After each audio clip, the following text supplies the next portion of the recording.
President Donald Trump ਨੇ ਜਿਹੜੇ ਉੱਥੇ ਦੇ ਗਵਰਨਰ ਆ ਉਹਨਾਂ ਨਾਲ ਗੱਲਬਾਤ ਕੀਤੀ ਸੀ। ਉਹ ਕਹਿੰਦੇ ਵੀ ਸਾਨੂੰ ਕੋਈ ਹੋਰ ਹੈਲਪ ਨਹੀਂ ਚਾਹੀਦੀ ਫੈਡਰਲ ਗਵਰਨਮੈਂਟ ਵੱਲੋਂ, ਪਰ ਕਿਉਂਕਿ ਉਹ ਤੋਂ ਬਾਅਦ ਇੱਕ ਉੱਥੇ ਕਰੈਕਸ਼ਨਲ ਫੈਸਿਲਿਟੀ ਜਿਹੜੀ ਆ ਬਹੁਤ ਵੱਡੀ ਉਸ ਨੂੰ ਅੱਗ ਲੱਗ ਗਈ, ਅੱਗ ਲਾਤੀ ਜਾਂ ਲੱਗ ਗਈ। ਉਸ ਤੋਂ ਬਾਅਦ ਹੁਣ ਕਹਿੰਦੇ ਵੀ 2000 ਦੇ ਕਰੀਬ ਹੋਰ ਨੈਸ਼ਨਲ ਗਾਰਡਸ ਵਾਈਟ ਹਾਊਸ ਵੱਲੋਂ ਉੱਥੇ ਭੇਜੇ ਜਾ ਰਹੇ ਆ। ਇੱਕ ਗੱਲ ਜ਼ਰੂਰ ਆ ਰਾਜਕਨਵੀਰ ਸਿੰਘ ਜੀ, ਉੱਥੇ ਆਪਣੇ ਪੰਜਾਬੀ ਜੇ ਦੱਸਦੇ ਜਾਈਏ, ਵਿਸਕੌਨਸਨ, ਕੱਲਾ ਵਿਸਕੌਨਸਨ ਨਹੀਂ ਸਾਰੀਆਂ ਸਟੇਟਾਂ 'ਚ ਆਪਣੇ ਲੋਕਾਂ ਦੇ ਬਿਜ਼ਨਸਿਸ ਬਹੁਤ ਆ, ਖਾਸ ਕਰਕੇ gas station, liquor store. So please ਜੇ ਕਿਸੇ ਦੇ ਹੈਗੇ ਆ ਕੋਈ ਇੱਦਾਂ ਉਹਨਾਂ ਨੂੰ ਬੰਦੇ ਰੱਖੋ, ਤੁਹਾਡੇ ਕੋਲ ਇੰਸ਼ੋਰੈਂਸ ਹੈਗੀ ਆ, ਕੋਈ ਇੱਦਾਂ ਘਬਰਾਉਣ ਵਾਲੀ ਗੱਲ ਨਹੀਂ। ਜੇ ਨੁਕਸਾਨ ਹੁੰਦਾ ਆ ਆਪਣੀ ਜਾਨ ਨੂੰ ਖਤਰੇ 'ਚ ਨਹੀਂ ਪਾਉਣਾ ਚਾਹੀਦਾ। ਜੀ ਬਿਲਕੁਲ। ਦੱਸਦੇ ਜੇ ਵੀ 17 ਸਾਲਾਂ ਦਾ ਬੰਦਾ ਸੀਗਾ ਜਿਹੜਾ ਆਊਟ ਆਫ ਸਟੇਟ ਕਹਿੰਦੇ ਉਹ ਆਇਆ ਸੀ, ਜਿਸ ਨੇ ਲੌਂਗ ਗਨ ਫੜੀ ਸੀ, ਅਤੇ ਜਿਹੜੀ ਉਹ ਗਨ ਸੀ ਉਹ ਵੀ ਗੈਰ ਕਾਨੂੰਨੀ ਢੰਗ ਦੇ ਨਾਲ ਹੀ ਜਿਹੜੀ ਉਹ ਆਈ ਹੋਈ ਸੀਗੀ। ਅਤੇ ਬਹੁਤ ਸਾਰੀਆਂ ਹੁਣ ਵੀਡੀਓ ਸਰਫੇਸ ਹੋ ਰਹੀਆਂ ਜਿਸ ਦੇ ਵਿੱਚ ਇਹ ਮਲੀਸ਼ੀਆ ਗਰੁੱਪ ਵਾਲੇ ਜਿਹੜੇ ਆ, ਜਿਨ੍ਹਾਂ ਨੂੰ ਕਈ ਜਿਹੜੇ ਆ ਨਿਊਜ਼ ਏਜੰਸੀਆਂ ਵਾਲੇ ਵਾਈਟ ਸੁਪਰਮੇਸਿਸਟ ਵੀ ਜਿਹੜੇ ਨਾਲ ਦੇ ਨਾਲ ਦੱਸ ਰਹੇ ਹੈਗੇ ਆ, ਉਹ ਵੀਡੀਓਜ਼ ਦੇ ਵਿੱਚ ਬੋਲਦੇ ਹੋਏ ਦੱਸੇ ਜਾਂਦੇ ਆ ਵੀ ਕਹਿੰਦੇ ਵੀ ਪੁਲਿਸ ਵਾਲੇ ਕਹਿ ਰਹੇ ਸੀਗੇ ਵੀ ਅਸੀਂ ਇਹਨਾਂ ਨੂੰ ਤੁਹਾਡੇ ਵੱਲ ਜਿਹੜਾ ਉਹ ਕਰ ਜਾਵਾਂਗੇ, ਫਿਰ ਅੱਗੇ ਤੁਸੀਂ ਜਾਣੋ ਜਾਂ ਤੁਸੀਂ ਇਹਨਾਂ ਦੇ ਨਾਲ ਕੀ ਕਰਨਾ ਹੈ, ਅਸੀਂ ਉੱਥੋਂ ਚਲੇ ਜਾਵਾਂਗੇ। ਪੁਲਿਸ ਵਾਲੇ ਇਹਨਾਂ ਨੂੰ ਪਾਣੀ ਜਿਹੜੇ ਉਹ ਪੁੱਛਦੇ ਹੋਏ ਜਿਹੜੇ ਉਹ ਜ਼ਰੂਰ ਨਜ਼ਰ ਆਏ ਸੀਗੇ। ਇਹ ਜਿਹੜੀਆਂ ਗੱਲਾਂ ਆ ਇਹ ਕਿਤੇ ਨਾ ਜਿਹੜੇ ਡਿਸਕ੍ਰਿਮੀਨੇਸ਼ਨ ਆ, ਕਿਸ ਤਰੀਕੇ ਦੇ ਨਾਲ ਬੰਦੂਕਾਂ ਵਾਲਿਆਂ ਦੇ ਨਾਲ, ਖਾਸ ਕਰਕੇ ਇਹ ਚਿੱਟੇ ਮੂਲ ਦੇ ਹੋਣ ਕਰਕੇ ਉਹ ਅਤੇ ਦੂਜਿਆਂ ਦੇ ਉੱਤੇ ਜਿਹੜਾ ਉਹ ਨਜ਼ਰ ਜਿਹੜਾ ਉਹ ਆ ਰਿਹਾ। ਨੋ ਡਾਊਟ ਜਿਹੜਾ ਅਨਰੈਸਟ ਆ, ਲੂਟਿੰਗ ਆ, ਇਹ ਤਾਂ ਜਿਹੜੀ ਰੋਂਗ ਹੈਗੀ ਆ, ਪਰ ਕਿਸੇ ਦੀ ਪ੍ਰੋਪਰਟੀ ਅਤੇ ਕਿਸੇ ਦੀ ਜਾਨ, ਦੋ ਚੀਜ਼ਾਂ ਜਿਹੜੀਆਂ ਬਹੁਤ ਵੱਖੋ ਵੱਖਰੀਆਂ ਆ। ਕਿਸੇ ਦੀ ਜਾਨ ਲੈ ਲੈਣੀ ਉਹ ਕਿੰਨੀ ਕੁ ਗੱਲ ਜਿਹੜੀ ਉਹ ਠੀਕ ਹੈਗੀ ਆ, ਇਸ ਦੇ ਉੱਤੇ ਜਿਹੜਾ ਮੁੜ ਵਿਚਾਰਨ ਦੀ ਜ਼ਰੂਰਤ ਹੈਗੀ ਆ। ਅਮਰੀਕਾ ਤਾਂ ਆਲਰੇਡੀ ਬਹੁਤ ਜ਼ਿਆਦਾ ਡਿਵਾਈਡਡ ਆ ਅਜਿਹੀਆਂ ਘਟਨਾਵਾਂ ਦੇ ਨਾਲ। ਇਹ ਹੋਰ ਵੀ ਜ਼ਿਆਦਾ ਇੱਕ ਦੂਜੇ ਤੋਂ ਜਿਹੜਾ ਫਰਕ ਆ ਉਹ ਪੈਂਦਾ ਹੈ। ਅਤੇ ਜਿੱਦਾਂ ਆਪਾਂ ਸਵੇਰੇ ਵੀ ਦੱਸਿਆ ਸੀਗਾ ਵੀ ਕੁਛ ਬਲੈਕ ਲਾਈਵ ਮੈਟਰ ਵਾਲੇ ਤਾਂ ਕੱਲ੍ਹ ਵਾਸ਼ਿੰਗਟਨ ਦੇ ਵਿੱਚ ਜਿਹੜੇ ਕੁਛ ਖਾਣਾ ਖਾ ਰਹੇ ਲੋਕਾਂ ਨੂੰ ਵੀ ਕਹਿ ਰਹੇ ਸੀ ਵੀ ਨਹੀਂ ਜੀ ਤੁਸੀਂ ਸਾਡਾ ਸਾਥ ਦਿਓ, ਜੇ ਨਹੀਂ ਤਾਂ ਉਹਨਾਂ ਨੂੰ ਫਿਰ ਇੱਕ ਹਿਸਾਬ ਦੇ ਨਾਲ ਗਾਲੀ ਗਲੋਚ ਵੀ ਉਹਨਾਂ ਨੂੰ ਜਿਹੜਾ ਉਹਨਾਂ ਨੇ ਕੀਤਾ ਸੀਗਾ। ਸੋ ਇਹਦੇ ਨਾਲ ਜਿਹੜੀ ਆ ਉਹ ਸਮੱਸਿਆ ਵੱਧਦੀ ਆ, ਉਹ ਘੱਟਦੀ ਨਹੀਂ ਹੈਗੀ। ਸੋ ਦੂਸਰੀ ਖਬਰ ਵੀ ਇਹਦੇ ਨਾਲ ਹੀ ਰਿਲੇਟਡ ਆ। ਮਿਲਵਾਕੀ ਬਕਸ ਜਿਹੜੀ ਇਹ ਟੀਮ ਹੈਗੀ ਆ NBA ਦੀ, ਉਹਨਾਂ ਨੇ ਅੱਜ ਖੇਲਣ ਤੋਂ ਅੱਜ ਦਾ ਦਿਨ ਨਾ ਕਰ ਦਿੱਤੀ ਆ। ਜਿਹੜਾ ਜੈਕਬ ਬਲੇਕ ਆ ਜਿਸ ਨੂੰ ਸ਼ੂਟ ਕੀਤਾ ਗਿਆ ਸੀ, ਉਹਦੇ ਜਿਹੜੀ ਸਿੰਪਥੀ ਦੇ ਲਈ ਉਹਨਾਂ ਨੇ ਕਿਹਾ ਵੀ ਅਸੀਂ ਵੀ ਜਿਹੜਾ ਪ੍ਰੋਟੈਸਟ ਕਰ ਰਹੇ ਹੈਗੇ ਆ, ਕਿਉਂਕਿ ਰੇਸ਼ੀਅਲ ਇਨਜਸਟਿਸ ਉਹਨਾਂ ਨੇ ਉਹਦੇ ਵਿੱਚ ਗੱਲ ਕੀਤੀ ਹੈਗੀ ਆ। ਸੋ NBA ਦੀ ਇਹ ਜਿਹੜੀ ਗੇਮ ਆ ਉਸ ਨੂੰ ਅੱਜ ਜਿਹੜਾ ਆ ਪੋਸਟਪੋਨ ਕੀਤਾ ਗਿਆ।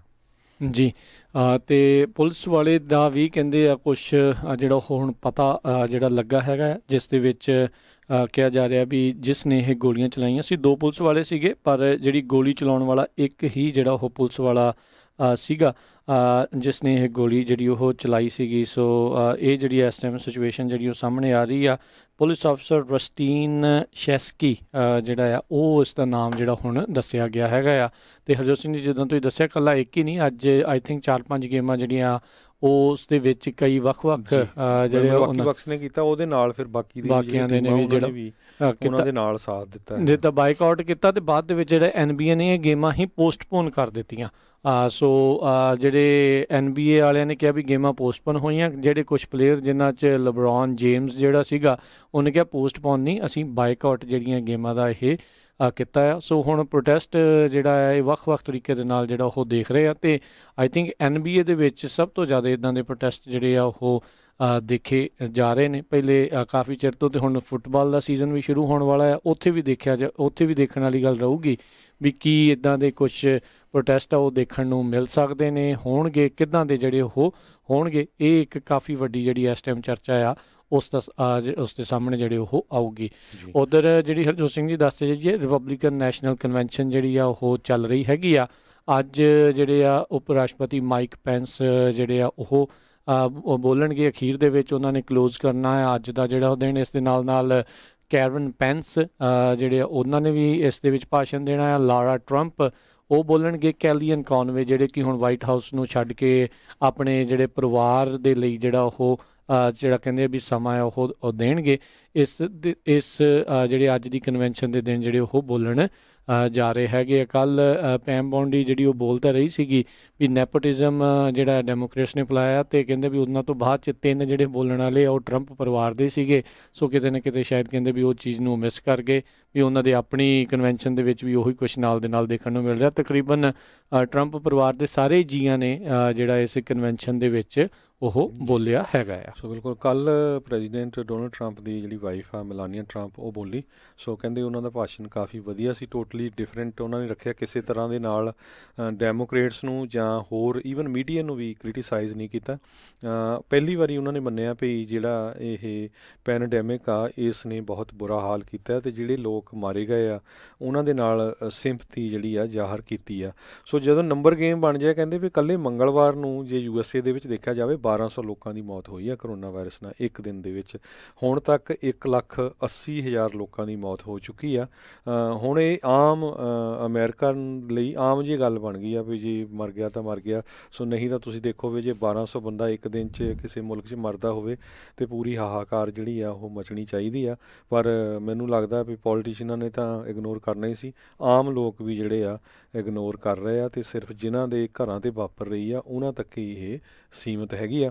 ਕਿਉਂਕਿ ਕੱਲ੍ਹ ਜਿਹੜੀ ਕਨਵੈਨਸ਼ਨ ਵੀ ਹੋਈ ਸੀ ਜਿਹਦੇ ਵਿੱਚ ਜਿਹੜੀ ਚੱਲ ਰਹੀ ਆ ਮਲਾਨੀਆ ਟਰੰਪ ਜਦੋਂ ਬੋਲੀ ਆ, ਅੱਗੇ ਕਾਫੀ 50 ਤੋਂ ਵੱਧ ਲੋਕ ਬੈਠੇ ਸੀਗੇ ਅਤੇ ਬਹੁਤਿਆਂ ਦੇ ਮਾਸਕ ਵੀ ਨਹੀਂ ਪਾਏ ਹੋ ਸੀਗੇ ਉੱਥੇ।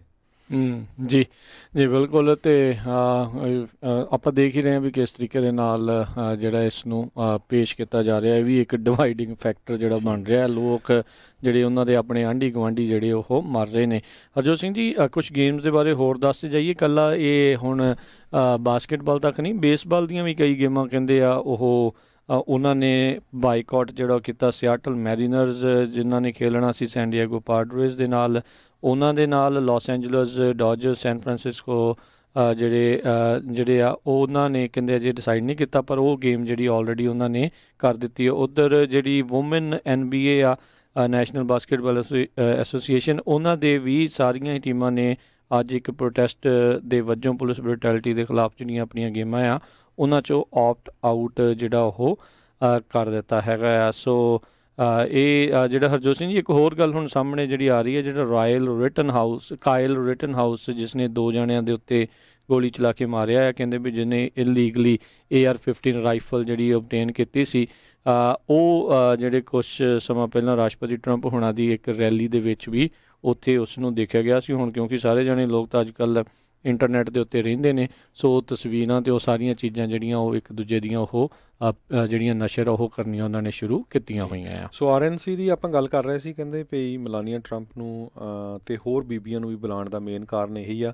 ਪਿਛਲੇ ਸਮੇਂ ਦੇ ਵਿੱਚ 2016 ਦੇ ਵਿੱਚ ਜਦੋਂ ਇਲੈਕਸ਼ਨ ਹੋਈ ਸੀ ਅਤੇ ਪ੍ਰੈਜ਼ੀਡੈਂਟ ਡੋਨਲਡ ਟਰੰਪ ਨੇ 52% ਵਾਈਟ ਵਿਮਨ ਦੀਆਂ ਵੋਟਸ ਲਈਆਂ ਸੀਆਂ, ਜਦੋਂ ਕਿ ਹਿਲਰੀ ਕਲਿੰਟਨ ਨੂੰ ਸਿਰਫ 43% ਮਿਲੀਆਂ ਸੀਗੀਆਂ। ਕਹਿੰਦੇ ਵੀ 1972 ਤੋਂ ਲੈ ਕੇ ਕਦੇ ਵੀ ਹੁਣ ਤੱਕ ਡੈਮੋਕ੍ਰੇਟਸ ਮੈਜੋਰਟੀ ਦੇ ਵਿੱਚ ਵਾਈਟ ਵਿਮਨ ਦੀ ਵੋਟਸ ਨਹੀਂ ਲੈ ਸਕੇ। ਸਿਰਫ ਬਿਲ ਕਲਿੰਟਨ ਦੇ ਵੇਲੇ ਜਿਹੜੀਆਂ ਵਿਮਨ ਸੀਗੀਆਂ 48% ਉਹਨਾਂ ਦੇ ਹੱਕ ਵਿੱਚ ਵੋਟ ਪਾਈ ਸੀ, ਅਤੇ 43% ਜਿਹੜੀ ਆ ਉਹ ਰਿਪਬਲਿਕਨ ਨੂੰ ਗਈ ਸੀ 1996 ਦੇ ਵਿੱਚ। ਪਾਰਟੀ ਕਦੇ ਵੀ 50% ਤੋਂ ਉੱਪਰ ਵਿਮਨ ਵੋਟਸ ਨਹੀਂ ਕੈਚ ਕਰ ਸਕੀ। ਪਰ ਪਿਛਲੇ ਜਿੰਨੇ ਕੁ ਸਰਵੇ ਆ ਰਹੇ ਆ ਉਹਨਾਂ ਦੇ ਮੁਤਾਬਕ ਕਹਿੰਦੇ ਵੀ ਕਈ ਜਿਹੜੀਆਂ ਵਾਈਟ ਵਿਮਨ ਆ ਉਹ ਪ੍ਰੈਜ਼ੀਡੈਂਟ ਟਰੰਪ ਤੋਂ ਟਰਨ ਅਵੇ ਹੋ ਰਹੀਆਂ ਹੈਗੀਆਂ ਆ ਜਿਹੜਾ ਜੋ ਬਾਈਡਨ ਵੱਲ ਨੂੰ। ਸੋ ਉਹ ਇਸ ਇਲੈਕਸ਼ਨ ਦੇ ਵਿੱਚ ਜਿਹੜੇ ਬਾਕੀ ਇਸ਼ੂ ਤਾਂ ਹੈਗੇ ਆ, ਕਰੋਨਾ ਵਾਇਰਸ, ਇਕੋਨਮੀ, ਇਹ 2 ਮੇਨ ਇਸ਼ੂ ਆ। ਅਤੇ ਸਭ ਤੋਂ ਹੁਣ ਜਿਹੜੀਆਂ ਵੋਟਾਂ ਲੈਣ ਦੇ ਲਈ 2 ਗਰੁੱਪਾਂ 'ਤੇ ਜਿਹੜੀ ਆ ਦੋਨੋਂ ਪਾਰਟੀਆਂ ਦਾ ਜ਼ੋਰ ਲੱਗਾ ਹੈ, ਇੱਕ ਵਿਮਨ ਵੋਟਸ ਦੇ ਉੱਤੇ ਅਤੇ ਇੱਕ ਬਲੈਕ ਵੋਟਸ ਦੇ ਉੱਤੇ। ਜੀ ਉੱਧਰ ਦੱਸਦੇ ਜੀ, ਇਹ CDC ਦੇ ਦੁਆਰਾ ਨਵੀਆਂ ਜਿਹੜੀਆਂ ਟੈਸਟਿੰਗ ਗਾਈਡਲਾਈਨਸ ਨੂੰ ਲੈ ਕੇ ਉਹ ਵੀ ਵਿਵਾਦ ਜਿਹੜਾ ਇਸ ਟਾਈਮ ਬਣ ਗਿਆ। CDC ਦੀਆਂ ਨਵੀਆਂ ਗਾਈਡਲਾਈਨਸ ਦੇ ਤਹਿਤ ਉਹਨਾਂ ਨੇ ਕਿਹਾ ਵੀ ਜੇ ਤੁਸੀਂ ਐਕਸਪੋਜ਼ ਹੋਏ ਆ COVID-19 ਦੇ ਕਿਸੇ ਨੂੰ, ਜਿਹਨੂੰ ਪਤਾ ਹੈ ਵੀ ਤੁਹਾਨੂੰ ਪੋਜ਼ੀਟਿਵ ਆ, ਅਤੇ ਜੇ ਤੁਹਾਨੂੰ ਕੋਈ ਸਿੰਪਟਮ ਨਹੀਂ ਆ ਤਾਂ ਤੁਹਾਨੂੰ ਟੈਸਟ ਕਰਾਉਣ ਦੀ ਜ਼ਰੂਰਤ ਨਹੀਂ ਆ। ਇਸ ਦੇ ਉੱਤੇ ਜਿਹੜੀ ਸੈਂਟਾ ਕਲਾਰਾ ਦੀ ਜਿਹੜੀ ਮੇਨ ਪਬਲਿਕ ਹੈਲਥ ਆਫਿਸਰ ਆ ਸਾਰਾ ਕੋਡੀ, ਉਹਨਾਂ ਨੇ ਕਿਹਾ ਵੀ ਇਹ ਬਹੁਤ ਭੁਚੱਕੇ ਵਾਲੀ ਜਿਹੜੀ ਗੱਲ ਹੈਗੀ ਆ। ਕਹਿੰਦੇ ਵੀ ਮੈਂ ਆਪਣੇ ਵੱਲੋਂ ਸਾਰਿਆਂ ਨੂੰ ਬੇਨਤੀ ਕਰਦੀ ਹਾਂ ਵੀ ਜਿਹੜਾ ਵੀ ਕੋਈ COVID-19 ਨੂੰ ਐਕਸਪੋਜ਼ ਹੋਇਆ ਹੋਵੇ ਉਹ ਆਪਣਾ ਟੈਸਟ ਜਿਹੜਾ ਉਹ ਜ਼ਰੂਰ ਕਰਾਵੇ। ਇਸ ਦੇ ਉੱਤੇ ਹੁਣੇ ਰੀਸੈਂਟਲੀ ਡਾਕਟਰ ਫੌਚੀ ਦੀ ਇੱਕ ਜਿਹੜੀ ਇੰਟਰਵਿਊ ਦੇ ਵਿੱਚ ਕਿਹਾ ਵੀ ਜਿਸ ਦਿਨ ਇਹਨਾਂ ਨੇ ਨਵੀਆਂ ਗਾਈਡਲਾਈਨਸ CDC ਵਾਲਿਆਂ ਨੇ ਤੈਅ ਕਰਨੀਆਂ ਸੀ, ਅਪਡੇਟ ਕਰਨੀ ਸੀ, ਮੀਟਿੰਗ ਦੇ ਵਿੱਚ ਮੈਂ ਮੌਜੂਦ ਨਹੀਂ ਸੀਗਾ। ਮੇਰੀ ਇੱਕ ਸਰਜਰੀ ਜਿਹੜੀ ਆ ਉਸ ਟਾਈਮ ਦੇ ਉੱਤੇ ਚੱਲ ਰਹੀ ਸੀ ਜਦੋਂ ਇਹਨਾਂ ਨੇ ਨਵੀਆਂ ਗਾਈਡਲਾਈਨ ਬਣਾ ਕੇ ਜਿਹੜੀਆਂ ਉਹ ਪੇਸ਼ ਜਿਹੜੀਆਂ ਉਹ ਕਰ ਦਿੱਤੀਆਂ। ਸੋ ਇਹ ਹੁਣ ਇੱਕ ਦੇਖੋ ਵੀ ਇੱਕ ਨਵੀਂ ਹੀ ਚੀਜ਼ ਜਿਹੜੀ ਇਸ ਟਾਈਮ ਸਾਹਮਣੇ ਜਿਹੜੀ ਆ ਉਹ ਆਈ ਹੈਗੀ ਆ। ਜਿਹੜੇ ਫੌਚੀ ਦੇ ਜਿਹੜੇ ਕਮੈਂਟ ਆ ਕਿਤੇ ਨਾ ਕਿਤੇ CDC ਦੇ ਜਿਹੜੇ ਐਡਮਿਨਿਸਟ੍ਰੇਸ਼ਨ ਦੇ ਕਮੈਂਟਸ ਦੇ ਨਾਲੋਂ ਕੁਛ ਵੱਖਰੇ ਜਿਹੜੇ ਉਹ ਵੀ ਨਜ਼ਰ ਆ ਰਹੇ ਆ, ਅਤੇ ਇਨਫੈਕਟ ਵੱਖਰੀ ਕਾਊਂਟੀ ਸਟੇਟਸ ਦੇ ਜਿਹੜੇ ਪਬਲਿਕ ਹੈਲਥ ਆਫਿਸਰਸ ਆ ਉਹਨਾਂ ਦੇ ਨਾਲ ਵੀ ਕਿਤੇ ਨਾ ਕਿਤੇ ਇਹ ਮੇਲ ਨਹੀਂ ਖਾ ਰਹੇ ਹੈਗੇ ਜੀ। ਅਗਲੀ ਅੱਜ ਦੀ ਜਿਹੜੀ ਮੇਨ ਖਬਰ ਹੈਗੀ ਆ ਉਹ ਹਰੀਕੇਨ ਲੌਰਾ ਨੂੰ ਲੈ ਕੇ ਆ। ਬਹੁਤ ਹੀ ਵੱਡਾ ਤੂਫਾਨ ਲੂਜ਼ੀਆਨਾ ਅਤੇ ਟੈਕਸਸ ਦੇ ਵਿੱਚ ਆ ਰਿਹਾ ਆ। 20 ਫੁੱਟ ਦੀ ਉਚਾਈ ਤੱਕ ਕਹਿੰਦੇ ਵੀ ਪਾਣੀ ਦੀਆਂ ਲਹਿਰਾਂ ਜਿਹੜੀਆਂ ਜਾ ਸਕਦੀਆਂ ਹੈਗੀਆਂ, ਇੰਨੀ ਜ਼ਿਆਦਾ ਜਿਹੜੀ ਹਵਾਵਾਂ ਤੇਜ਼ ਉੱਥੇ ਚੱਲ ਰਹੀਆਂ ਆ। ਸੋ ਇਸ ਤੂਫਾਨ ਨੂੰ ਕੈਟਾਗਰੀ 4 ਹਰੀਕੇਨ ਕਿਹਾ ਗਿਆ ਆ। ਕਹਿੰਦੇ ਵੀ ਅਨਸਰਵਾਈਵੇਬਲ ਹੈਗਾ ਆ ਇਹ। ਸੋ ਇਹ ਬਹੁਤ ਹੀ ਖਤਰਨਾਕ ਹੈਗਾ। ਬਿਲਕੁਲ, ਜਿੱਦਾਂ ਆਪਾਂ ਦੱਸ ਰਹੇ ਸੀ, ਕਹਿੰਦੇ 20 ਤੋਂ 30 ਮੀਲ ਤੱਕ ਇਨਸਾਈਡ ਦਾ ਕੋਸਟ, ਤੱਟ ਤੋਂ 20 ਤੋਂ 30 ਮੀਲ ਤੱਕ ਪਾਣੀ ਜਿਹੜਾ ਉਹ ਆ ਸਕਦਾ। ਕਹਿੰਦੇ ਬਿਲਕੁਲ ਤੱਟ ਦੇ ਉੱਤੇ ਤਾਂ ਕਈ ਫੁੱਟ ਆਲਰੇਡੀ ਪਾਣੀ ਜਿਹੜਾ ਉਹ ਭਰ ਚੁੱਕਾ ਹੋਇਆ ਆ। ਅਤੇ ਕਹਿੰਦੇ ਵੀ ਇੰਨਾ ਕੁ ਇਹ ਸਗੋਂ ਬਿਲਕੁਲ 1 ਘੰਟੇ ਪਹਿਲਾਂ ਜਿਹੜੀ ਇਹ ਖਬਰ ਆ ਹਰੀਕੇਨ ਦੀ ਇਹ ਜਿਹੜੀ ਕੈਟਾਗਰੀ ਆ 5 ਵੱਲ ਨੂੰ ਵੱਧ ਰਿਹਾ ਆ। ਇਹ ਲਗਾਤਾਰ ਇਸ ਦੇ ਵਿੱਚ ਸਟਰੈਂਥ ਜਿਹੜੀ ਆ ਉਹ ਵੱਧਦੀ ਹੀ ਜਿਹੜੀ ਉਹ ਜਾ ਰਹੀ ਆ। ਇਹ ਬਹੁਤ ਵੱਡਾ ਜਿਹੜਾ ਨੁਕਸਾਨ ਹੈ ਇਸ ਦੇ ਵਿੱਚ ਜਿਹੜਾ ਉਹ ਕਰੂਗਾ। ਇਸ ਦੇ ਵਿੱਚ ਹੁਣ ਜਿਹੜਾ ਹਰਜੋਤ ਸਿੰਘ ਜੀ ਕੋਈ ਦੋ ਰਾਵਾਂ ਜਿਹੜੀਆਂ ਨਹੀਂ ਰਹਿ ਗਈਆਂ, ਅਤੇ ਜਿੰਨੇ ਵੀ ਵੈਦਰ ਵਾਲੇ ਆ ਇਹ ਸਾਰੇ ਜਾਣੇ ਕਹਿ ਰਹੇ ਆ ਵੀ ਜਿਹੜੇ ਵੀ ਇਸ ਦੇ ਰਸਤੇ ਦੇ ਵਿੱਚ ਹੈਗੇ ਆ ਉਹ ਇੱਥੋਂ ਇਵੈਕੂਏਟ ਕਰਕੇ ਸੁਰੱਖਿਅਤ ਥਾਵਾਂ ਦੇ ਉੱਤੇ ਜਿਹੜੇ ਚਲੇ ਜਾਣ, ਇੱਥੋਂ ਜਿਹੜੇ ਆਪਣੇ ਆਪ ਨੂੰ ਬਚਾਓ। ਹੁਣ ਹਾਲ ਦੀ ਘੜੀ ਕੁਦਰਤ ਦੇ ਮੋਹਰੇ ਇਸ ਦਾ ਜਿਹੜਾ ਹੁਣ ਜ਼ੋਰ ਜਿਹੜਾ ਆ ਉਹ ਲੱਗਣਾ ਜਿਹੜਾ ਉਹ ਮੁਸ਼ਕਿਲ ਆ। 145 ਮੀਲ ਫੀ ਘੰਟੇ ਦੀ ਰਫ਼ਤਾਰ ਦੇ ਨਾਲ ਤੇਜ਼ ਹਵਾਵਾਂ ਲਗਾਤਾਰ ਜਿਹੜੀਆਂ ਉੱਥੇ ਚੱਲਣਗੀਆਂ। ਹਰੀਕੇਨ ਦੇ ਨਾਲ ਬਹੁਤ ਸਾਰਾ ਮੀਂਹ, ਬਹੁਤ ਸਾਰਾ ਪਾਣੀ ਦਾ ਸਰਜ ਜਿਹੜਾ ਆ ਉਹ ਜਿਹੜੇ ਇਨਲੈਂਡ ਤੱਕ ਜਿਹੜਾ ਉਹ ਆ ਸਕਦਾ ਹੈਗਾ ਆ। ਇਸ ਦੇ ਕਰਕੇ ਮਾਲੀ ਨੁਕਸਾਨ ਤਾਂ ਜਿਹੜਾ ਬਹੁਤ ਜ਼ਿਆਦਾ ਹੋਣਾ ਹੀ ਹੋਣਾ ਆ। ਜਾਨੀ ਨੁਕਸਾਨ ਘੱਟ ਤੋਂ ਘੱਟ ਹੋਵੇ, ਇਸ ਲਈ ਲੋਕਾਂ ਨੂੰ ਇਵੈਕੂਏਟ ਕਰਨ ਦੇ ਲਈ ਆਲਰੇਡੀ ਆਖਿਆ ਗਿਆ ਹੈਗਾ ਆ। ਬਿਲਕੁਲ, ਗ੍ਰੈਗ ਐਬਟ ਜਿਹੜੇ ਗਵਰਨਰ ਆ ਟੈਕਸਸ ਦੇ, ਉਹਨਾਂ ਨੇ ਵਾਰਨਿੰਗ ਦਿੱਤੀ ਆ ਵੀ ਬਹੁਤ ਹੀ ਥੋੜ੍ਹਾ ਸਮਾਂ ਆ ਇਵੈਕੂਏਟ ਹੋਣ ਨੂੰ।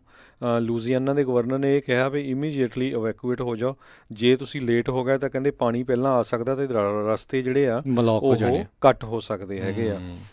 ਇਸੇ ਤਰ੍ਹਾਂ ਨੈਸ਼ਨਲ ਹਰੀਕੇਨ ਸੈਂਟਰ ਦੇ ਡਾਇਰੈਕਟਰ ਜਿਹੜੇ ਕੈਨ ਗ੍ਰਾਮ ਆ, ਉਹਨਾਂ ਨੇ ਇਹ ਕਿਹਾ ਵੀ ਇਮੀਡੀਏਟਲੀ ਤੁਹਾਨੂੰ ਉੱਥੋਂ ਨਿਕਲ ਜਾਣਾ ਚਾਹੀਦਾ ਜੇ ਤੁਹਾਨੂੰ ਇਵੈਕੂਏਟ ਕਰਨ ਲਈ ਕਿਹਾ। ਕਹਿੰਦੇ ਵੀ ਮੈਂ ਆਪਣੀ ਲਾਈਫ 'ਚ ਇੰਨਾ ਖਤਰਨਾਕ ਜਿਹੜਾ ਤੂਫਾਨ ਆ ਉਹ ਪਹਿਲੀ ਵਾਰੀ ਦੇਖੂੰਗਾ। 175 ਮੀਲ ਦਾ ਜਿਹੜਾ ਏਰੀਆ ਹੈਗਾ ਆ ਜਿੱਥੇ ਇਹ ਹਿੱਟ ਹੋਣਾ ਹੈਗਾ। ਸੋ ਬਹੁਤ ਹੀ ਉੱਥੇ ਜਿਹੜਾ ਮਾਹੌਲ ਆ ਇੱਕ ਤਰ੍ਹਾਂ ਦੇ ਨਾਲ ਖਤਰਨਾਕ ਬਣਿਆ ਹੋਇਆ ਆ। 400 ਦੇ ਕਰੀਬ ਜਿਹੜੀਆਂ ਟੈਕਸਸ ਦੇ ਵਿੱਚ ਬੱਸਾਂ ਨੇ, ਬੋਟਸ ਨੇ, 38 ਪਲੇਨਸ ਨੇ ਜਿਹੜੇ ਲੋਕ ਆ ਉਹ ਉੱਥੋਂ ਬਾਹਰ ਕੱਢੇ ਹੈਗੇ ਆ ਤਾਂ ਕਿ ਜਿਹੜੇ ਲੋਕ ਆ ਕਿਸੇ ਦਾ ਉਹਨਾਂ ਦਾ ਕੋਈ ਜਿਹੜਾ ਬਚਾਇਆ ਜਾ ਸਕੇ ਨਾ ਹੋਵੇ। ਬਿਲਕੁਲ, ਕਹਿੰਦੇ ਵੀ ਜੇ ਸਟਰੈਂਥ ਇਹ ਕੈਟਾਗਰੀ 5 ਦਾ ਇਹ ਬਣ ਜਾਂਦਾ ਹੈ ਸਟੋਰਮ ਹਰੀਕੇਨ, ਤਾਂ ਇਸ ਦੇ ਵਿੱਚ ਜਿਹੜੀ ਹਵਾ ਦੀ ਰਫ਼ਤਾਰ ਆ 175 ਮੀਲ ਫੀ ਘੰਟੇ ਤੱਕ ਜਿਹੜੀ ਆ ਉਹ ਹੋ ਸਕਦੀ ਆ, ਜਿਹੜੀ ਕਿ ਬਹੁਤ ਹੀ ਜ਼ਿਆਦਾ ਜਿਹੜੀ ਆ ਉਹ ਹੁੰਦੀ ਆ। ਸੋ ਟਰੈਕਿੰਗ ਬਿਲਕੁਲ ਬਾਰਡਰ ਦੇ ਉੱਤੇ, ਟੈਕਸਸ ਦੇ ਲੂਜ਼ੀਆਨਾ ਦੇ ਜਿਹੜੇ ਬਾਰਡਰ ਦੇ ਉੱਤੇ ਹੀ ਇਹ ਜਿਹੜਾ ਹਰੀਕੇਨ ਆ ਇਸ ਨੇ ਦਸਤਕ ਜਿਹੜੀ ਉਹ ਦੇਣੀ। ਆਪਾਂ ਆਲਰੇਡੀ ਦੇਖਿਆ ਸੀਗਾ ਹਰਜੋਤ ਸਿੰਘ ਜੀ ਵੀ ਜਿਸ ਟਾਈਮ ਦੇ ਉੱਤੇ ਪਿਛਲੀ ਵਾਰੀ 2-3 ਸਾਲ ਪਹਿਲਾਂ ਜਦੋਂ ਹਿਊਸਟਨ ਦੇ ਵਿੱਚ ਇਹ ਹਰੀਕੇਨ ਇੱਕ ਆਇਆ ਸੀ, ਉਦੋਂ ਵੀ ਉੱਥੇ ਵੀ ਭਾਰੀ ਨੁਕਸਾਨ ਜਿਹੜਾ ਆ ਉਹ ਹੋਇਆ ਸੀ। ਸੋ ਇਰਦ ਗਿਰਦ ਦੇ ਇਲਾਕਿਆਂ ਦੇ ਵਿੱਚ ਵੀ ਭਾਰੀ ਮੀਂਹ ਦੀ ਜਿਹੜੀ ਪੈਣ ਦੀ ਸੰਭਾਵਨਾ ਜਿਹੜੀ ਆ ਉਹ ਹੋਵੇਗੀ। 9 ਤੋਂ 11-12 ਫੁੱਟ ਤੱਕ ਪਾਣੀ ਜਿਹੜਾ ਉੱਤੇ ਆ ਜਾਣਾ ਬਹੁਤ ਜ਼ਿਆਦਾ ਆ। ਆਪਾਂ ਨੂੰ ਪਤਾ ਵੀ ਇੱਥੇ ਫਸਟ ਫਲੋਰ ਸੈਕਿੰਡ ਫਲੋਰ ਮਸਾਂ ਹੀ ਇੰਨੀ ਕੁ ਜਿਹੜੀ ਉੱਚੀ ਹੁੰਦੀ ਆ, ਅਤੇ ਪਾਣੀ ਨੂੰ ਵਾਪਸ ਜਾਂਦਿਆਂ ਨੂੰ ਬਹੁਤ ਸਮਾਂ ਜਿਹੜਾ ਉਹ ਕਈ ਵਾਰੀ ਲੱਗ ਜਾਂਦਾ ਆ, ਅਤੇ 30 ਮੀਲ ਤੱਕ ਜਿਹੜਾ ਪਾਣੀ ਅੰਦਰ ਜਾ ਸਕਦਾ ਆ। ਇਹ ਇੱਕ ਬਹੁਤ ਵੱਡੀ ਇਸ ਟਾਈਮ ਚਿੰਤਾ ਦਾ ਵਿਸ਼ਾ ਜਿਹੜਾ ਉਹ ਬਣ ਚੁੱਕਾ ਹੋਇਆ ਹੈਗਾ ਆ। ਜੀ, ਅਗਲੀ ਖਬਰ ਸਾਡੀ ਸੈਂਟਾ ਕਲਾਰਾ ਕਾਉਂਟੀ ਤੋਂ, ਬੇ ਏਰੀਆ ਕੈਲੀਫੋਰਨੀਆ ਤੋਂ ਆ ਰਹੀ ਆ, ਜਿੱਥੇ ਕਿ ਇਹ ਕਿਹਾ ਗਿਆ ਆ ਜਿੰਨੀਆਂ ਵੀ ਧਾਰਮਿਕ ਸੰਸਥਾਵਾਂ ਆ ਉਹਨਾਂ ਦੇ ਵਿੱਚ ਇਨਡੋਰ ਸਰਵਿਸ ਕੋਈ ਨਹੀਂ ਹੋ ਸਕਦੀ। ਜੇ ਬਾਹਰ ਵੀ ਕਰਨੀ ਆ ਤੇ ਉਹ 60 ਤੋਂ ਵੱਧ ਲੋਕ ਨਹੀਂ ਹੋਣੇ ਚਾਹੀਦੇ। ਸੋ ਇਹਦੇ ਸੰਬੰਧ ਦੇ ਵਿੱਚ ਸੰਤਾ ਕਲਾਰਾ ਕਾਉਂਟੀ ਦੇ ਇੱਕ ਚਰਚ ਨੂੰ $10,000 ਦਾ ਜਿਹੜਾ ਫਾਈਨ ਕੀਤਾ ਗਿਆ ਆ। ਨਾਰਥ ਵੈਲੀ ਬੈਪਟਿਸਟ ਚਰਚ ਜਿਹੜਾ ਸੰਤਾ ਕਲਾਰਾ ਕਾਉਂਟੀ 'ਚ ਆ ਉਸ ਨੂੰ $5,000 ਇਨਡੋਰ ਸਰਵਿਸਿਜ਼ ਕਰਨ ਕਰਕੇ ਸੰਡੇ ਮਾਰਨਿੰਗ, ਅਤੇ $5,000 ਉਹਨਾਂ ਨੇ ਸਰਵਿਸਿਜ਼ ਸੰਡੇ ਈਵਨਿੰਗ ਵੀ ਕੀਤੀਆਂ ਹੈਗੀਆਂ। ਸੋ $10,000 ਦਾ ਫਾਈਨ ਕੀਤਾ ਆ। ਸੋ ਜਿੰਨੇ ਵੀ ਧਾਰਮਿਕ ਸੰਸਥਾਵਾਂ ਹੈਗੀਆਂ ਸੰਤਾ ਕਲਾਰਾ ਕਾਉਂਟੀ 'ਚ ਕੋਵਿਡ-19 ਦੀਆਂ ਜਿਹੜੀਆਂ ਉਹਨੇ ਨਵੀਆਂ ਗਾਈਡਲਾਈਨਸ ਇਸ਼ੂ ਕੀਤੀਆਂ ਉਹਨਾਂ ਦੇ ਮੁਤਾਬਕ ਸਿਰਫ 60 ਬੰਦੇ ਹੀ ਇੱਕ ਧਾਰਮਿਕ ਜਗ੍ਹਾ 'ਤੇ ਜਾ ਸਕਦੇ ਆ, ਉਹ ਵੀ ਆਊਟਡੋਰ, ਇਨਡੋਰ ਨਹੀਂ ਹੈ। ਸੋ ਇਹ ਚਰਚ ਵਾਲੇ ਕਹਿੰਦੇ ਵੀ ਸਾਡਾ ਜਿਹੜਾ ਹੁਣ ਵਾਇਲੇਟ ਹੋਇਆ ਹੈਗਾ ਆ ਫਸਟ ਅਮੈਂਡਮੈਂਟ ਰਾਈਟ, ਤੇ ਅਸੀਂ ਕੋਰਟ ਵਿੱਚ ਜਾਵਾਂਗੇ, ਪਰ ਜਿਹੜਾ $10,000 ਦਾ ਉਹਨਾਂ ਨੂੰ ਫਾਈਨ ਕਰ ਦਿੱਤਾ ਗਿਆ ਹੈ। ਜੀ ਹਰਜੋਤ ਸਿੰਘ ਜੀ, ਹਰੀਕੇਨ ਲੌਰਾ ਦੇ ਬਾਰੇ ਜੇ ਦੱਸਦੇ ਜਾਈਏ, ਅਮਰੀਕਾ ਦੇ ਇੱਥੇ ਦਸਤਕ ਦੇਣ ਤੋਂ ਪਹਿਲਾਂ ਇਹ ਕੈਰੇਬੀਅਨ ਦੇ ਵਿੱਚ ਉੱਥੋਂ ਦੇ ਕਈ ਮੁਲਕਾਂ ਦੇ ਵਿੱਚ ਕਈ ਟਾਪੂਆਂ ਦੇ ਉੱਤੋਂ ਲੰਘਦਾ ਹੋਇਆ ਇਸ ਨੇ ਕੋਹਰਾਮ ਜਿਹੜਾ ਮਚਾਇਆ ਹੋਇਆ। ਆਲਰੇਡੀ ਕਹਿੰਦੇ ਦੱਸਿਆ ਜਾ ਰਿਹਾ ਵੀ 9 ਲੋਕ ਜਿਹੜੇ ਆ ਇਸ ਸਟੋਰਮ ਦੇ ਕਰਕੇ ਉੱਥੇ ਮਰ ਚੁੱਕੇ ਹੋਏ ਨੇ। ਡੋਮਿਨਿਕਨ ਰਿਪਬਲਿਕ ਕੈਰੇਬੀਅਨ ਦੇ ਵਿੱਚ ਇਸ ਨੇ ਦਸਤਕ ਦਿੱਤੀ ਆ। ਜੇ ਉਸ ਟਾਈਮ ਦੇ ਉੱਤੇ ਇਸ ਦੀ ਕੈਟੇਗਰੀ ਇੰਨੀ ਸਟਰੋਂਗ ਨਹੀਂ ਸੀ ਜਿਹੜੀ ਉਹ ਦੱਸੀ ਗਈ ਹੈਗੀ। ਸੋ ਇਹ ਸਾਰੇ ਜਾਣੇ ਜਿਹੜੇ ਵੀ ਉਸ ਇਲਾਕੇ ਦੇ ਵਿੱਚ ਜਾ ਰਹੇ ਆ, ਕਿਰਪਾ ਕਰਕੇ ਆਪੋ ਆਪਣੇ ਜਿਹੜੇ ਸੁਰੱਖਿਅਤ ਥਾਵਾਂ ਦੇ ਉੱਤੇ ਇਨਲੈਂਡ ਦੇ ਵਿੱਚ ਦੂਰ ਦੁਰਾਡੇ ਜਿਹੜਾ ਉਹ ਤੁਹਾਨੂੰ ਪਹੁੰਚਣਾ ਹੀ ਜਿਹੜਾ ਉਹ ਪੈਣਾ ਹੈਗਾ ਆ, ਅਦਰਵਾਈਜ਼ ਕਾਫੀ ਸਿਚੁਏਸ਼ਨ ਜਿਹੜੀ ਉਹ ਬੈਡ ਬਣ ਸਕਦੀ ਆ। ਜੀ ਅਗਲੀ ਖਬਰ ਟਿਕਟੌਕ ਨੂੰ ਲੈ ਕੇ ਆ। USA ਦੇ ਵਿੱਚ ਸਿਰਫ 72 ਘੰਟੇ ਕਹਿੰਦੇ ਰਹਿ ਗਏ ਹੈਗੇ ਆ ਟਿਕਟੌਕ ਨੂੰ ਆਪਣੀ ਡੀਲ ਬਣਾਉਣ ਦੇ ਲਈ। ਸੋ ਮਾਈਕਰੋਸੋਫਟ ਦੇ ਨਾਲ ਹੁਣ ਹੋਰ ਕੰਪਨੀਆਂ ਵੀ ਜਿਹੜੀਆਂ ਕੰਪੀਟੀਸ਼ਨ 'ਚ ਆ ਗਈਆਂ ਆ। ਔਰੇਕਲ ਵੀ ਕਹਿੰਦੇ ਵੀ ਅਸੀਂ ਟਰਾਈ ਕਰ ਸਕਦੇ ਹਾਂ ਵੀ ਟਿਕਟੌਕ ਨੂੰ ਬਾਈ ਕਰਨ ਦੇ ਲਈ। ਸੋ ਇਹਦੇ ਸੰਬੰਧ ਦੇ ਵਿੱਚ ਮਾਈਕਰੋਸੋਫਟ ਦੇ CEO ਸਤਿਆ ਨਡੇਲਾ ਜਿਹੜੇ ਉਹਨਾਂ ਨੇ ਇਹ ਕਿਹਾ ਵੀ ਅਸੀਂ ਬਿਲਕੁਲ ਟਰਾਈ ਕਰਾਂਗੇ ਵੀ ਟਿਕਟੌਕ ਸਾਡੇ ਕੋਲ ਹੀ ਆਵੇ, ਅਤੇ ਕਹਿੰਦੇ ਵੀ ਇਹ ਇੱਕ ਤਰ੍ਹਾਂ ਦੇ ਨਾਲ ਜਿਹੜਾ ਪ੍ਰਾਈਜ਼ ਹੋਊਗਾ ਜੇ ਮਾਈਕਰੋਸੋਫਟ ਨੂੰ ਟਿਕਟੌਕ ਜੇ ਮਾਈਕਰੋਸੋਫਟ ਵਾਲੇ ਬਾਈ ਕਰ ਲੈਂਦੇ ਆ। ਜੀ ਇੱਕ ਹੋਰ ਇਸ ਟਾਈਮ ਹਰਜੋਤ ਸਿੰਘ ਜੀ, ਦੂਜੇ ਜਿਹੜੇ ਸਟਿਮੂਲਸ ਬਿੱਲ ਦੀ ਜਿਹੜੀ ਕਰੋਨਾ ਵਾਇਰਸ ਦੇ ਨਾਲ ਸੰਬੰਧਿਤ ਉਹ ਗੱਲ ਚੱਲ ਰਹੀ ਆ। GOP ਕਹਿੰਦੇ ਵੀ ਸ਼ਾਇਦ ਇੱਕ ਹੋਰ ਉਸ ਤੋਂ ਵੀ ਛੋਟਾ ਜਿਹੜਾ ਬਿੱਲ ਆ ਘੱਟ ਰਾਸ਼ੀ ਵਾਲਾ ਉਹ ਜਿਹੜਾ ਉਹ ਪ੍ਰਪੋਜ਼ ਕਰ ਸਕਦੇ ਆ $500 ਬਿਲੀਅਨ ਦਾ। ਅੱਜ ਤੋਂ ਜਿਹੜੇ ਕੁਝ ਮਹੀਨੇ ਪਹਿਲਾਂ ਆਲਰੇਡੀ ਜਿਹੜੇ ਉਹਨਾਂ ਨੇ $3 ਟ੍ਰਿਲੀਅਨ ਦਾ ਜਿਹੜਾ ਹਾਊਸ ਡੈਮੋਕ੍ਰੇਟਸ ਆ ਉਹਨਾਂ ਨੇ ਬਿੱਲ ਜਿਹੜਾ ਉਹ ਪਾਸ ਕੀਤਾ ਸੀ, ਜਿਹੜਾ ਸੈਨੇਟ ਦੇ ਵਿੱਚ ਜਿਸ ਨੂੰ ਸਾਹ ਲੈਣ ਦਾ ਮੌਕਾ ਹੀ ਨਹੀਂ ਮਿਲਿਆ। ਅਤੇ ਫਿਰ ਜਿਹੜਾ ਇਹਨਾਂ ਨੇ $1 ਟ੍ਰਿਲੀਅਨ ਦਾ GOP ਵਾਲਿਆਂ ਨੇ ਕੀਤਾ ਸੀ, ਉਸ ਦੇ ਉੱਤੇ ਵੀ ਕਿਸੇ ਦੀ ਜਿਹੜੀ ਸਹਿਮਤੀ ਆ ਉਹ ਨਹੀਂ ਬਣੀ, ਅਤੇ ਹੁਣ ਇਹ $500 ਬਿਲੀਅਨ ਦਾ ਇੱਕ ਪ੍ਰਪੋਜ਼ਲ ਜਿਹੜਾ ਆ ਉਹ ਇਸ ਦੇ ਵਿੱਚ ਲੈ ਕੇ ਆ ਰਿਹਾ, ਜਿਸ ਦੇ ਵਿੱਚ unemployment benefits, small business loans, funding for school, vaccine ਅਤੇ ਉਸ ਦੀ ਟਰੀਟਮੈਂਟ ਦੇ ਲਈ ਜਿਹੜੀ ਹੋਊਗਾ, ਅਤੇ ਪਰ ਕਿਸੇ ਵੀ ਤਰੀਕੇ ਦੀ ਕੋਈ ਡਾਇਰੈਕਟ ਪੇਮੈਂਟ $1,200 ਵਾਲੀ ਉਹ ਇਸ ਦੇ ਵਿੱਚ ਕਹਿੰਦੇ ਚਰਚਾ ਆ ਉਹ ਨਹੀਂ ਹੈਗੀ। ਇਸ ਦੇ ਉੱਤੇ ਜਿਹੜੇ ਵਿਰੋਧੀ ਪਾਰਟੀ ਵਾਲੇ ਆ ਡੈਮੋਕ੍ਰੇਟ ਆ ਹਾਊਸ ਸਪੀਕਰ ਨੈਂਸੀ ਪਲੋਸੀ ਕਹਿੰਦੀ ਵੀ ਘੱਟੋ ਘੱਟ $2 ਟ੍ਰਿਲੀਅਨ ਦਾ ਜਿਹੜਾ ਇਸ ਦੇ ਵਿੱਚ ਜਿਹੜੀ ਰਾਸ਼ੀ ਆ ਉਹ ਹੋਣੀ ਚਾਹੀਦੀ ਆ, ਜਿਹੜਾ ਵੀ ਬਿੱਲ ਕਰੋਨਾ ਵਾਇਰਸ ਦੀ ਸਟਿਮੂਲਸ ਦੇ ਲਈ ਜਿਹੜਾ ਇਹ ਹੁਣ ਦੂਜਾ ਜਿਹੜਾ ਉਹ ਪਾਸ ਹੋਵੇ। ਸਾਡਾ ਸਮਾਂ ਵੀ ਜਿਹੜਾ ਸਮਾਪਤੀ ਵੱਲ ਆ, ਤੇ ਸਟਾਕ ਦੀ ਖਬਰ ਵੀ ਕਰਨੀ ਆ। ਉਸ ਬਿਲਕੁਲ ਸਟਾਕ ਦੀ ਜੀ, ਤੇ ਚਾਈਨਾ ਦੀ ਗੱਲ ਕਰਦੇ ਜਾਈਏ। ਅੱਜ ਚਾਈਨਾ ਵਾਲਿਆਂ ਨੇ ਕਹਿੰਦੇ ਵੀ ਇੱਕ ਜਿਹੜੀ ਹੈਗੀ ਆ 4 ਮਿਸਲਸ ਉਹਨਾਂ ਨੇ ਪਾਣੀ ਦੇ ਵਿੱਚ ਜਿਹੜਾ ਹੈਗਾ ਛੱਡੀਆਂ ਹੈਗੀਆਂ ਚਾਈਨਾ ਸੀ ਦੇ ਸਾਊਥ ਚਾਈਨਾ ਸੀ ਦੇ ਲਾਗੇ, ਅਤੇ ਜਿਹਦੇ ਨਾਲ ਹੁਣ USA ਵਾਲੇ ਵੀ ਕਾਫੀ ਅਪਸੈਟ ਹੈਗੇ। ਟਰੰਪ ਐਡਮਿਨਿਸਟ੍ਰੇਸ਼ਨ ਨੇ ਆਲਰੇਡੀ ਕਾਫੀ ਕੰਪਨੀਆਂ ਦੇ ਅਗੇਂਸਟ ਐਕਸ਼ਨ ਲੈ ਲਿਆ ਜਿਹੜੇ ਕਿ ਚਾਈਨਾ ਦੀ ਸਪੋਰਟ ਕਰ ਰਹੇ ਜਾਂ ਚਾਈਨਾ ਦੇ ਨਾਲ ਬਿਜ਼ਨਸ ਕਰ ਰਹੇ ਹੈਗੇ। HSBC ਹੋਲਡਿੰਗ ਨੂੰ ਵੀ ਜਿਹੜਾ ਆ US secretary of state Michael Pompeo ਨੇ ਕਿਹਾ ਵੀ ਇਹ ਚਾਈਨਾ ਗਵਰਨਮੈਂਟ ਦੀ ਹੈਲਪ ਕਰ ਰਹੀ ਆ, ਅਤੇ ਚਾਈਨਾ ਵਾਲੇ ਜਿਹੜੇ ਹਾਂਗਕਾਂਗ 'ਚ ਲੋਕਾਂ ਦੇ ਨਾਲ ਧੱਕਾ ਕਰ ਰਹੇ ਹੈਗੇ ਆ। ਸੋ ਚਾਈਨਾ ਦੇ ਨਾਲ ਵੀ ਜਿਹੜੀ ਟੈਨਸ਼ਨ ਆ ਉਹ ਚੱਲ ਰਹੀ ਹੈਗੀ ਆ। ਡਿਸਪਿਊਟਡ ਸੀ ਦੇ ਵਿੱਚ ਚਾਈਨਾ ਵਾਲਿਆਂ ਨੇ ਅੱਜ 4 ਮਿਸਲਸ ਫਾਇਰ ਕੀਤੀਆਂ ਹੈਗੀਆਂ। ਜੀ ਪੰਜਾਬੀਆਂ ਨੇ ਵੀ ਜਿਹੜਾ ਇੱਕ ਨਵਾਂ ਕਾਰਾ ਚੰਨ ਜਿਹੜਾ ਆ ਉਹ ਚਾੜਿਆ ਹੈਗਾ ਫਰੈਜ਼ਨੋ ਵਾਲੇ ਇਲਾਕੇ ਦੇ ਵਿੱਚ। ਉੱਥੋਂ ਦੇ ਜਿਹੜੇ ਆ ਡਿਟੈਕਟਿਵਸ ਆ ਉਹਨਾਂ ਨੇ ਪਿਸਤੇ ਦੀ ਚੋਰੀ ਕਰਨ ਵਾਲੇ ਜਿਹੜੇ ਆ ਉਹ ਉੱਥੇ ਜਿਹੜੇ ਉਹ ਫੜੇ ਹੈਗੇ ਆ। ਤਸਵੀਰਾਂ ਜਿਹੜੀਆਂ ਇਸ ਟਾਈਮ ਪੂਰੀਆਂ ਛਾਈਆਂ ਪਈਆਂ ਨੇ। ਭਾਵਨਾ ਸਿੰਘ ਸੇਖੋਂ ਕਰਕੇ ਜਿਹੜੇ ਨਾਮ ਦਾ ਜਿਹੜਾ 23 ਸਾਲਾਂ ਦਾ ਕਹਿੰਦੇ ਆ ਉਹ ਦੱਸਿਆ ਜਾ ਰਿਹਾ ਡਿਟੈਕਟਿਵਸ ਦੇ ਦੁਆਰਾ ਵੀ ਇਹ ਜਿਹੜਾ ਇਸ ਦੀ ਤਕਰੀਬਨ $3 ਲੱਖ ਦੇ ਪਿਸਤੇ ਦੀ ਜਿਹੜੀ ਚੋਰੀ ਆ ਇਹ ਜਿਹੜੀ ਉਹ ਕਰ ਰਹੇ ਸੀਗੇ। ਤੇ ਕਹਿੰਦੇ ਵੀ ਉਹ GPS ਲੱਗਾ ਹੋਇਆ ਸੀ ਟ੍ਰੇਲਰਸ ਦੇ ਵਿੱਚ, ਤੇ ਉਹ ਤੋਂ ਉਦੋਂ ਜਿਹੜਾ ਉਹ ਪਤਾ ਲੱਗ ਗਿਆ। ਇੱਕ ਪੁਰਾਣਾ ਕਹਿੰਦੇ GPS ਲੱਗਾ ਸੀ, ਉਹਨਾਂ ਨੇ ਪੱਟ ਕੇ ਸਿੱਟਤਾ, ਤੇ ਕਹਿੰਦੇ ਵੀ ਉਹਨਾਂ ਨੂੰ ਲੱਗਾ ਵੀ ਹੁਣ ਹੈ ਨਹੀਂ, ਪਰ ਉਹਨਾਂ ਦੇ ਜਿਹੜੇ ਇੱਕ ਹੋਰ GPS ਲੱਗਾ ਹੋਇਆ ਸੀ ਉਸ ਟ੍ਰੇਲਰ ਦੇ ਵਿੱਚ, ਤਾਂ ਜਿਹੜੇ ਆ ਉਹ ਫੜ ਹੋ ਗਏ। ਸੋ ਕਹਿੰਦੇ ਵੀ ਚਿਰ ਤੋਂ ਹੀ ਇੱਦਾਂ ਦਾ ਕੰਮ ਜਿਹੜਾ ਉਹ ਚੱਲ ਰਿਹਾ ਸੀ, ਇਹ ਜਾਂਚ ਜਿਹੜੀ ਉਹ ਕਰ ਰਹੇ ਸੀਗੇ। ਸੋ ਪੰਜਾਬੀ ਵੀ ਪੂਰਾ ਨਾਮ ਜਿਹੜਾ ਇਸ ਟਾਈਮ ਆ ਉਹ ਰੌਸ਼ਨ ਕਰਨ ਦੇ ਵਿੱਚ ਲੱਗੇ ਹੋਏ ਆ। ਇਹ ਮੰਡੇਰਾ ਕਾਊਂਟੀ ਦੇ ਵਿੱਚ ਇਹਨਾਂ ਨੇ ਚੋਰੀ ਵਗੈਰਾ ਜਿਹੜੀ ਉਹ ਕੀਤੀ ਸੀ। ਇਹ 14 ਅਗਸਤ ਦੀ ਜਿਹੜੀ ਇਹ ਘਟਨਾ ਹੈ, ਅਤੇ ਅੱਜ ਜਿਹੜੇ ਇਸ ਦੇ ਬਾਰੇ ਜਿਹੜੀ ਟੁਲੈਰੀ ਕਾਊਂਟੀ ਦੇ ਸ਼ੈਰਿਫ ਆਫਿਸ ਆ ਉਹਨਾਂ ਨੇ ਇਹ ਜਿਹੜਾ ਉਹ ਦੱਸਿਆ ਸੀਗਾ ਵੀ ਇਸ ਤਰੀਕੇ ਦੇ ਨਾਲ ਪਿਸਤਾ ਜਿਹੜਾ ਚੋਰੀ ਕਰਕੇ ਆ ਉਹ ਅੱਗੇ ਜਿਹੜਾ ਵੇਚਣ ਨੂੰ ਜਿਹੜਾ ਉਹ ਕਰ ਰਹੇ ਸੀਗੇ। ਸੋ ਬਹੁਤ ਹੀ ਮਾੜੀ ਗੱਲ ਆ। ਦੇਖੋ ਵੀ ਪਿਸਤਾ, ਬਦਾਮ ਤੇ ਹੋਰ ਬਹੁਤ ਕੁਛ ਫਰਿਜ਼ਨੋ 'ਚ ਹੁੰਦਾ ਜਿਹੜਾ ਮਸ਼ਹੂਰ ਆ, ਪੂਰੀ ਦੁਨੀਆ ਨੂੰ ਸਪਲਾਈ ਹੁੰਦਾ। ਤੇ ਹੁਣ ਸਿਰਫ ਜੇ ਪਿਸਤਾ ਚੋਰ ਦੇ ਨਾਂ ਨਾਲ ਅਗਲੇ ਕਹਿਣ ਲੱਗ ਪਏ ਪੰਜਾਬੀਆਂ ਨੂੰ, ਤਾਂ ਸਾਰੇ ਪੰਜਾਬੀਆਂ ਦੀ ਬਦਨਾਮੀ ਹੁੰਦੀ ਆ ਵੀ ਭਾਈ ਧਿਆਨ ਰੱਖਿਆ ਕਰੋ। ਇਹ ਬਹੁਤ ਮਾੜੀ ਗੱਲ ਹੈਗੀ ਆ ਜੀ। ਬਿਲਕੁਲ ਜੀ, ਜਦੋਂ ਸਾਰੇ ਜਣੇ ਆਪ ਇੱਕ ਦੂਜੇ ਨੂੰ ਇੱਦਾਂ ਕਹਿਣਗੇ, ਕਰਦੇ ਆ ਦੂਜਿਆਂ ਲਈ, ਤੇ ਫਿਰ ਲੋਕਾਂ ਨੇ ਤਾਂ ਫਿਰ ਕਹਿਣਾ ਹੀ ਕਹਿਣਾ ਆ ਜੀ। ਇਹ ਕੁਛ ਵੀ ਇੱਦਾਂ ਜਿਹੜੇ ਸਾਰੇ ਕਰਦੇ ਆ ਲੋਕੀ। ਕਈ ਕੁਛ ਜਿਹੜੇ ਆ ਟਰੱਕਰਸ ਦੇ ਬਾਰੇ ਆਲਰੇਡੀ ਆਪਾਂ ਦੇਖਦੇ ਆ ਵੀ ਕਿੰਨੇ ਜ਼ਿਆਦਾ ਜਿਹੜੇ ਠੀਕ ਚਲਾਉਂਦੇ ਆ, ਠੀਕ ਕਰਦੇ ਆ, ਉਹ ਦੁਖੀ ਹੁੰਦੇ ਆ ਵੀ ਸਾਨੂੰ ਜਿਹੜਾ ਬਾਕੀਆਂ ਨੂੰ ਕਿਉਂ ਇੱਦਾਂ ਜਿਹੜਾ ਉਹ ਆਖੀ ਜਾਂਦੇ ਆ। ਇਹ ਸਿਚੁਏਸ਼ਨ ਜਿਹੜੀ ਉਹ ਬੈਡ ਆ ਭਾਈ। ਗੰਦੇ ਜਿਹੜੇ ਲੋਕ ਨੇ ਜਿਹੜੇ ਇਹ ਘਟੀਆ ਕੰਮ ਕਰ ਰਹੇ ਆ, ਉਹਨਾਂ ਦਾ ਪਰਦਾਫਾਸ਼ ਪਹਿਲੋਂ ਸਮੇਂ ਸਿਰ ਕਰ ਦੋ ਤਾਂ ਚੰਗਾ ਆ, ਬਾਅਦ ਦੇ ਵਿੱਚ ਨਹੀਂ ਤਾਂ ਫਿਰ ਮਸ਼ਹੂਰੀ ਜਿਹੜੀ ਹੈ ਇਹ ਮਾੜੀ ਮਸ਼ਹੂਰੀ ਉਹੀ ਜਿਹੜੀ ਇਹ ਹੋਣੀ ਹੁੰਦੀ ਆ। ਤੇ ਸਟਾਕ ਮਾਰਕੀਟ ਅੱਜ ਉੱਪਰ ਗਈ ਹੈ, ਤੇ ਇਨਫੈਕਟ ਸਟਾਕ ਮਾਰਕੀਟ ਤਾਂ ਉੱਤੇ ਜਾ ਰਹੀ ਹੈ। ਐਮਾਜ਼ੋਨ ਦਾ ਜਿਹੜਾ ਹੈਗਾ ਆ ਜੈਫ ਬੈਜ਼ੋਸ, ਕਹਿੰਦੇ ਦੁਨੀਆ ਦੇ ਵਿੱਚ ਪਹਿਲਾ ਇਨਸਾਨ ਬਣਿਆ ਆ ਜਿਸ ਦੀ ਕਹਿ ਲਓ ਵੀ ਕੀਮਤ ਜਿਸ ਦਾ $200 ਬਿਲੀਅਨ ਨੂੰ ਜਿਹੜਾ ਉਹ ਕ੍ਰੋਸ ਕਰ ਗਿਆ ਨੈਟਵਰਥ ਜਿਹੜੀ ਆ।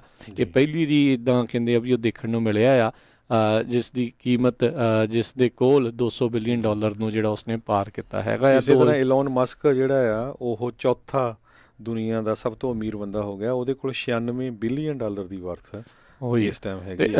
ਇਨਫੈਕਟ ਹਰਜੋਤ ਸਿੰਘ ਜੀ, ਟੈਸਲਾ ਨੇ ਕੁਛ ਹੀ ਮਹੀਨਿਆਂ ਦੇ ਵਿੱਚ $300 ਦੇ ਜਿਹੜਾ ਸ਼ੇਅਰ ਆ ਉਹ $1000 ਤੋਂ ਉੱਤੇ ਜਿਹੜਾ ਇਸ ਟਾਈਮ ਉਹਦੀ ਛਲਾਂਗ ਜਿਹੜੀ ਉਹ ਵੱਜੀ ਹੋਈ ਹੈਗੀ, ਜਿਹਦੇ ਕਰਕੇ ਉਸ ਦੀ ਨੈਟਵਰਥ ਜਿਹੜੀ ਉਹ ਬਿਲਕੁਲ ਵਧੀ ਹੋਈ ਆ। ਸੋ ਸਟਾਕ ਮਾਰਕੀਟ ਦੇ ਵਿੱਚ ਦੱਸਦੇ ਜਾਈਏ, ਅੱਜ ਦੀ ਕਲੋਜ਼ਿੰਗ ਦੇ ਉੱਤੇ 83 ਪੁਆਇੰਟ ਡਾਓ ਜੋਨਸ ਦੇ ਵਿੱਚ ਵਧੇ, 28331 ਤੇ ਮਾਰਕੀਟ ਕਲੋਜ਼ ਹੋਈ। ਨੈਸਡੈਕ ਦੇ ਵਿੱਚ 198 ਪੁਆਇੰਟਾਂ ਦਾ ਵਾਧਾ ਹੋਇਆ, 11665 ਤੇ ਕਲੋਜ਼ ਹੋਈ। S&P ਦੇ ਵਿੱਚ 35 ਪੁਆਇੰਟਾਂ ਦਾ ਵਾਧਾ ਹੋਇਆ, 3478 ਦੇ ਉੱਤੇ ਮਾਰਕੀਟ ਕਲੋਜ਼ ਹੋਈ।